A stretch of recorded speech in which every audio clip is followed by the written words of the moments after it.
also want to be recording.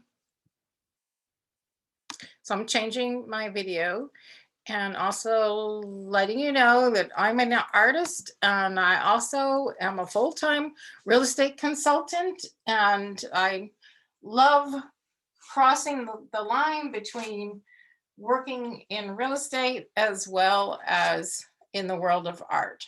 So the camera I can see is focusing. I'm going to see if I can help that camera out a little bit. So hold on. So I'm going to start up here.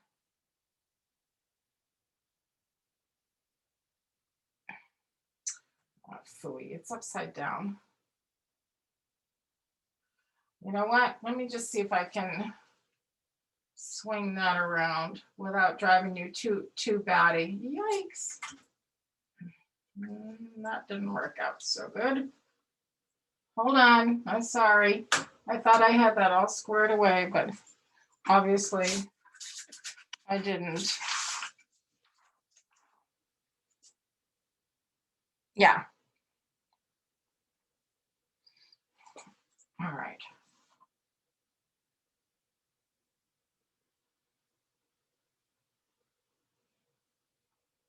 I'm trying to look at the camera and look at the monitor at the same time. A lot of thought goes into creating these mystery martial arts.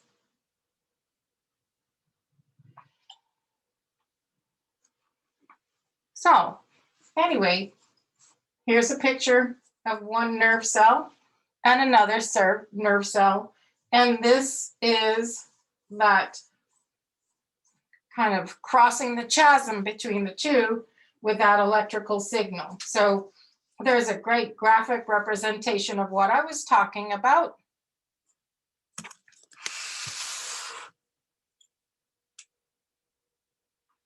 Here's another one. I'm going to say that's where thought is. Really keep struggling going in and out of focus. Sorry about that. It has a thought of its own. So you can see I got a couple of examples of this to just really kind of set the scene for me. And then I wanted to get some idea of what the brain looked like. So here's brain. Close up of brain. You can see all those dendrites hanging out there. And there's a zzz, zzz, zzz, zzz, zzz, zzz. That's the thought. Those bright dots are the thought. Another brain, because I was like, I want to do a rendition in fabric of a brain and something to do with those nerve cells and all the lightness that occurs when they're fired up. So I got lots of different examples. I ended up with one that I liked in particular. These are some more examples.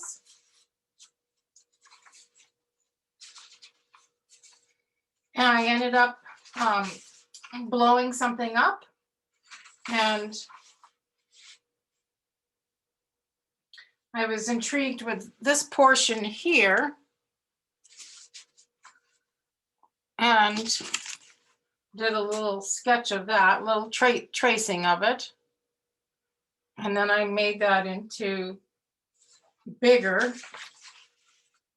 and thought that I would end up blowing that up.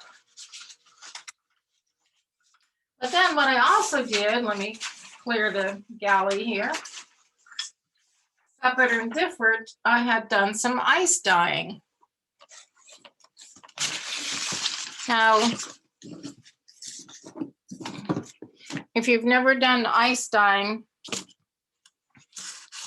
it's where you take dye powder and there's a medium in the fabric, and then you crumple up the fabric, put it over a grate, and then layer ice on top of that and put the dye powder on top of the ice.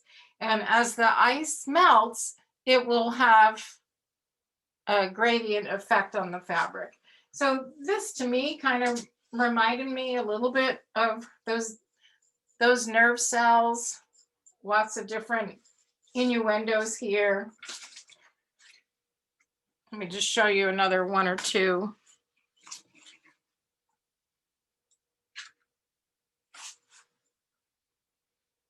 Very dendrite looking. You can kind of see how that compares to this.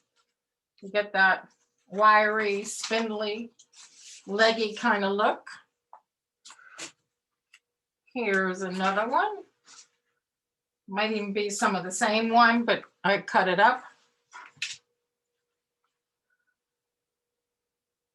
I wasn't too keen on these colors, but I also at the time didn't know what colors I wanted for the brain.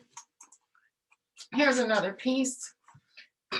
This is actually a pocket. So it was an article of clothing. You can see the buttonholes. So that just kind of gives you some idea. Now I'm going to change cameras again and show you what's on the wall. So I have a design wall. All right, so this was a large piece that I did. And to me, this was just really almost perfect for the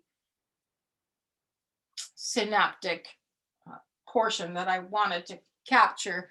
Although I was not too crazy about the colors, but I liked the idea of that. Then if I take this down,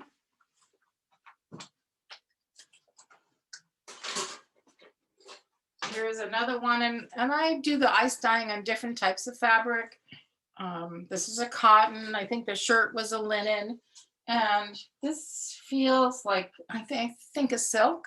So we got a mix of fabrics.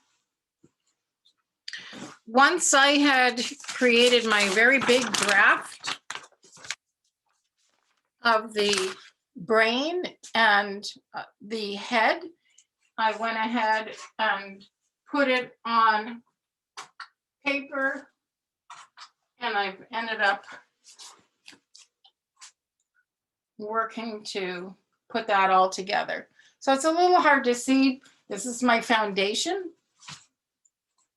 But over here is the shape of the nose.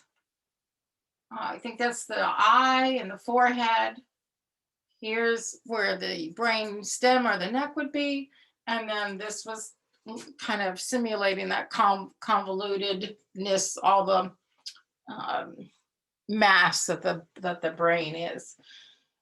So I did this, I'm going to say, I hate to even admit, 3 or 4 years ago. And then I got stuck and I put it aside. But it's because of this that I'm re-inspired. So this is inspired momentum. This is inspired momentum. And it's all about one thought making a difference. So now the real trick is, where do I go from here? One thing I had originally intended was that I would do that insert, as I had showed you a couple moments ago, where there's some real lightning bolts. And I had thought that maybe this would go up in the corner. So you know how you see like those one picture, and then there's a larger picture, like I showed you one. Yeah, it's actually very similar to this. So the head, and then that's what's inside. So it'd be the similar kind of thing. And what happened for me was that this ended up being much larger than I intended and than I wanted. So, you know, there's a lot of work that goes into this. And of course, the bigger it is, the more work there is. So in the end, I'm not so sure about this piece, but I'm revisiting it. And then what will be really interesting is that I got to make a differentiation between this is the negative space and this is the positive space. So this will have to be, this won't be black. It'll probably be maybe a medium value gray, but I also don't want it to be boring.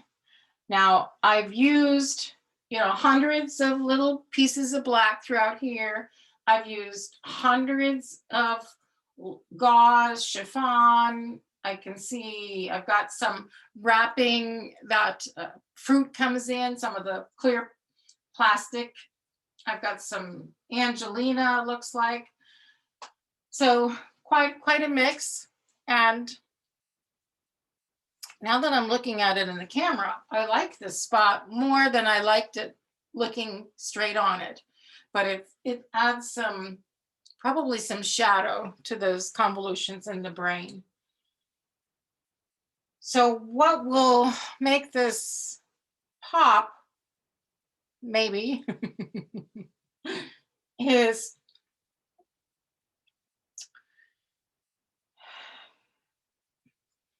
focusing on the really light areas of that neural connection where there's real brightness. Like again, this is really good because you can see up close just how right there, those little dots, that's the action. That's where the magic happens. So today I'm just kind of taking a look at it, revisiting it, talking about it. Maybe you've got some idea, would love to hear, because believe me, I'm at that place of not knowing and being open to what will happen.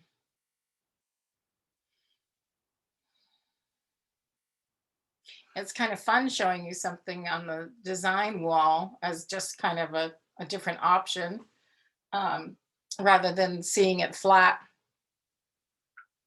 And then I'll have to make this background interesting. So again, I've thought about, I know originally I thought about the grid action, some kind of grid that would just add some interest, because otherwise it'll be very, very flat. And I think I have to keep in mind what my original thought is, to get that really highlighted area of where the crossing occurs. So part of this is already so light. How am I going to accentuate where that electrical current is happening, where the fireworks is happening? And I also don't want to be too literal about it, or I don't want to box myself into being too literal. So maybe the electrical current isn't light. Maybe that's dark, or sparkly thread or something like that. It doesn't have to be the lightest part. So completely open to your ideas, and love you being in the quandary with me. Thank you so much for stopping by. And